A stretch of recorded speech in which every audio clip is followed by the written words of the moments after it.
And we're in Argentina. We got kayaks on this river where there are caimans. We are in a jungle and there's many wild animals. Got caught by the rain on the track. Well, we got some slicks racing tires. We're Luca and Giulia, and this is our adventure. In this episode, we're back in Argentina. Watch as we explore the provinces of Corrientes and Misiones, marvel at the rich wildlife, learn more about mate, and get lost in the jungle. Made it through in 10 minutes. Yes, we're done. Super easy. Super easy crossing. Very happy. Welcome to Argentina. Yoo-hoo! Welcome, Papero. Welcome, Papero. That's the southernmost point where you can cross the river. Yeah, and it's massive. It's the Uruguay River. Further south from here, the river is just too large. There's no bridges. Excited for what's ahead. Now we're gonna drive some kilometers. I don't know how long. 200. Non posso fotografarlo. Pazzesco.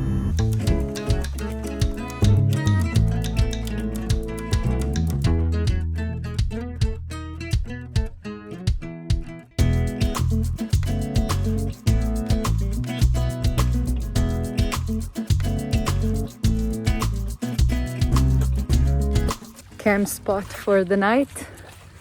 This beautiful lake. This is Lago Salto.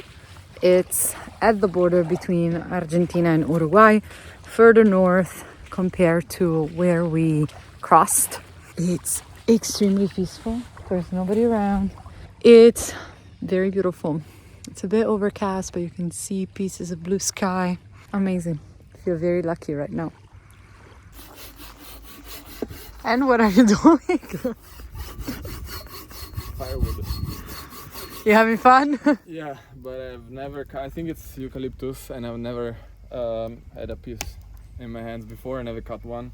It's so hard, it's so dense. It looks beautiful. It's really hard and really heavy.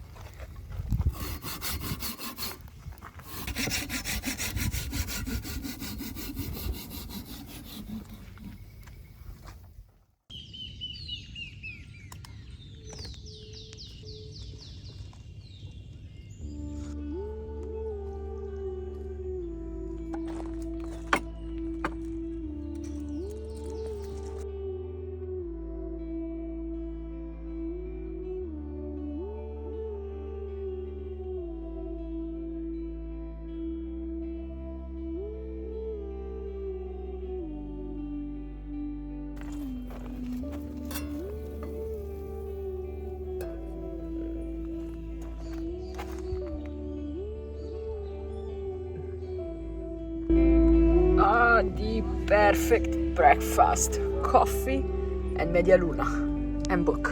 Amazing. We drove for most of the day, crossing the Entre Rios province into Corrientes. We reached the town of Mercedes in the afternoon. We got kayaks on this river where there are caimans. We saw pictures, they told us there are some, but they said they're not aggressive here. They're supposedly very shy, but yeah, not sure if we're looking forward to seeing them or rather not seeing them. I'd rather not see them. Rather not seeing them, but I'd it's rather see them in a controlled environment. right, but it's beautiful. Yeah, it is. This place is so alive. And you can see the fireflies. And you can hear so many sounds. Wow. Okay. Ready to go? Ready to go. Hopefully we'll do our first off-road track, or rather pista. La pista to Colonia de Carlos Pellegrini. Very good. Yes. I always forget the name. I don't know. Going to the wetlands of Esteros de Liberá. Vamos!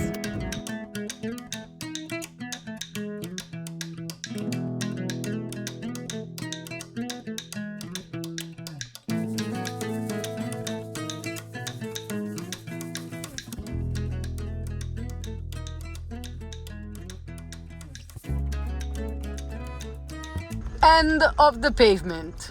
Off the pavement. So we reduce tire pressure now, as the next 200 kilometers are unpaved, and we're waiting for Cindy and Marcel, who went to the grocery store and will join us, I think, in a few minutes. Why are we reducing tire pressure? We're reducing tire pressure because higher tire pressure makes the whole tire harder, so you feel every bump in the road much more. But when you're driving on pavement, you also want all that traction and grip, because it's safer in the turns, but also lower gas consumption, and you have less wear on the tire. But when driving off-road, now it's just a dirt track, so there might be many bumps, or there will be many bumps, and if you lower the tire pressure, the tire absorbs lots of those bumps, and instead of passing them on to the chassis and therefore to the whole body, and you feel them too. And so first of all, more ride comfort for us, and also for the bobber himself, less wear on all the parts, on all the components. And in other cases, you reduce tire pressure also to get more grip, like in mud, in sand, and there, if you reduce the tire pressure, the surface of the tire increases this way and not this way. People sometimes think that the tire gets wider, but actually it gets longer, has a larger footprint. So yeah, you distribute the weight of the vehicle on a larger surface and you get more traction. Another thing we're doing before getting on the track is to reduce the stiffness of our rear adjustable shock absorbers. And Cindy and Marcel are joining us.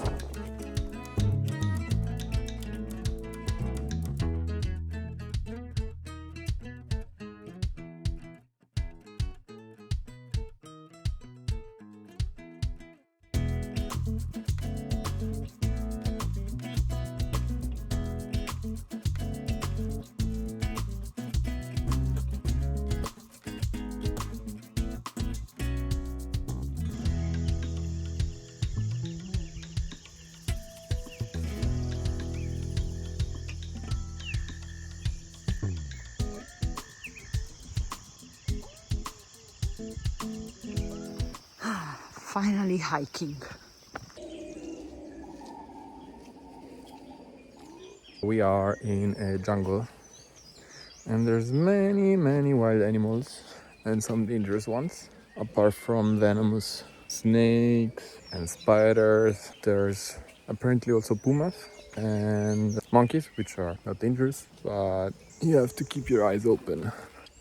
It's monkeys.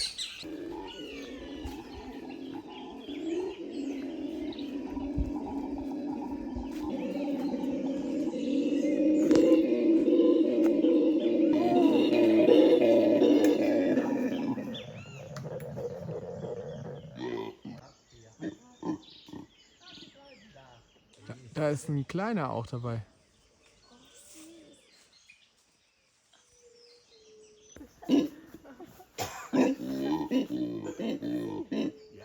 Aber da oben, er wird nicht runterschützen. Er kann ja in die Hand scheißen und wir schmeißen. There's so many wild animals that you can see in their environment, that they're running around free. Started off with a deer that was really unbothered by us.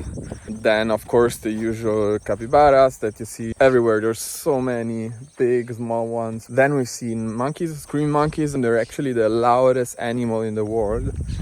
And you can hear them from 3 to 5 kilometers away. We finally saw some caimans in the wild, especially two. One was huge. Was huge, yeah. So fat. Caimans are smaller than crocodiles, but still it was It huge. almost looked like a crocodile. Yeah. Last one, how it's called? Varano. Varano. It's like it looks like an iguana. It's like a big reptile with legs. We love it.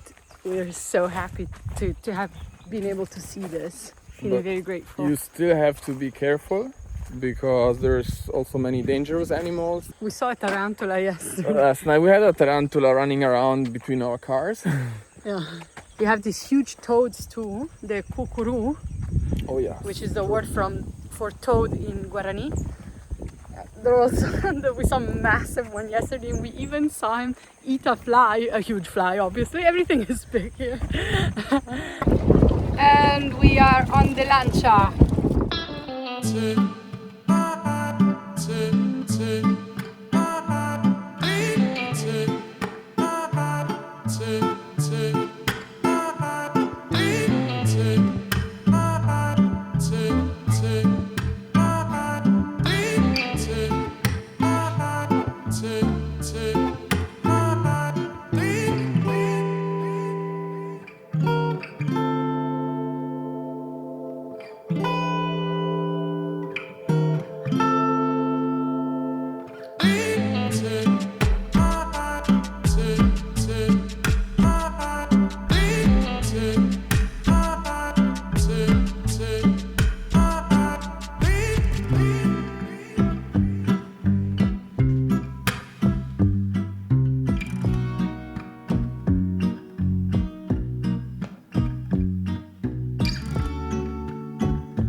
Kilometers an hour. So we learned from the locals that if you are above a certain speed, you don't feel anything of the bumps in the road, and it's much better also even for the vehicles. It's much easier than when you're going slow. Little lunch break.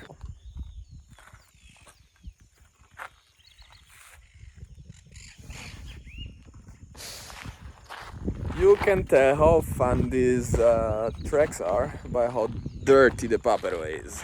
Look at him. So dirty. Love it.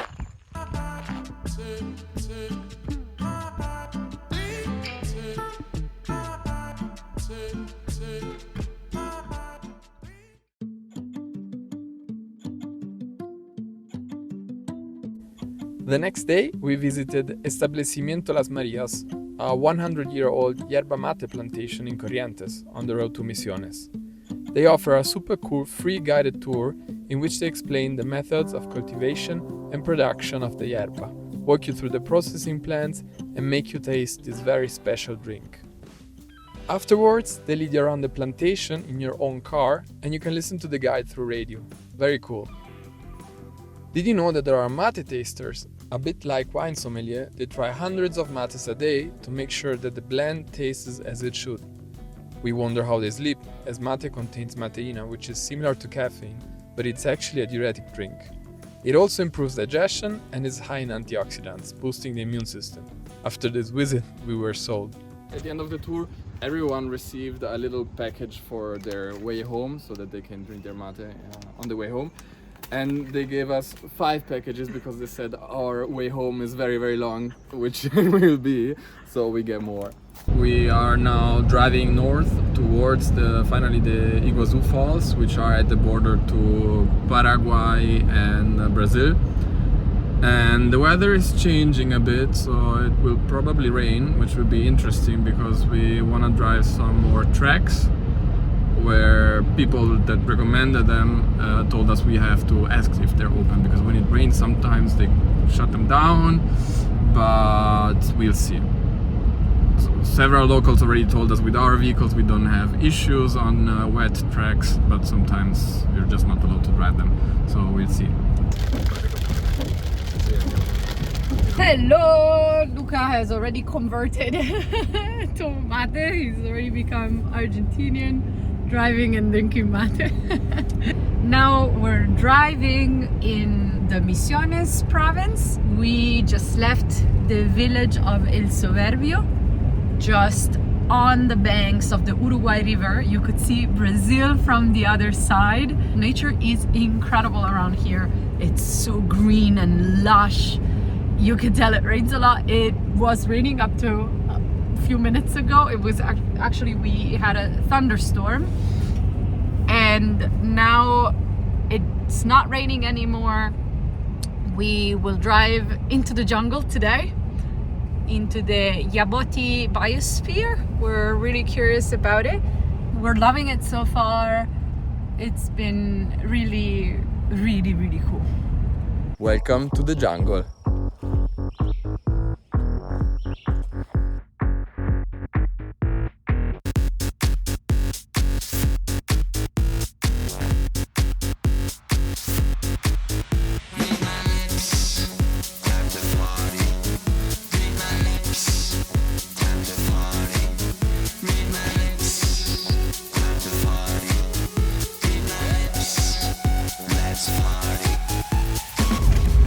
That is steep. To give you an idea, I'll tilt the phone to keep it straight. Don't know if that gives you an idea.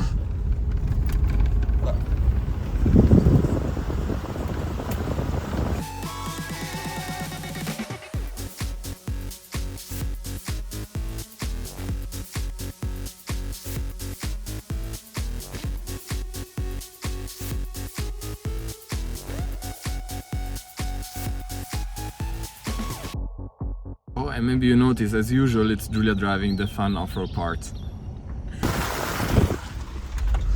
Are you having fun? Yeah. We got caught by the rain on the track. It's a bit hard to predict. The weather forecast is not so reliable. I mean, we're in a tropical jungle, so quite slippery, but we're also almost at the end of the track. So far, no issues for the track, and it's actually been pretty fun. Yeah. Benissimo. Benissimo. Prova sinistra, sinistra, sinistra. So that steep hill and steep and muddy hill is what Giulia just drove down perfectly. Well, we got some slicks racing tires. They're completely clogged up. It became really challenging after we said it was not so challenging. As usual, Giulia's driving. I'm giving her a few hints or recommendations that she is executing perfectly, as always. I think I feel more comfortable with her driving, and I'm just focusing on the road without having to process the feedback that you receive from the truck while driving. That's team play. That works really, really well. That's it for this episode. We safely made it out of the jungle. Join us next time as we finally reach the majestic Iguazu waterfalls, admire them both from Argentina and Brazil, and cross on foot into Paraguay. Don't forget to like and subscribe to not miss a video.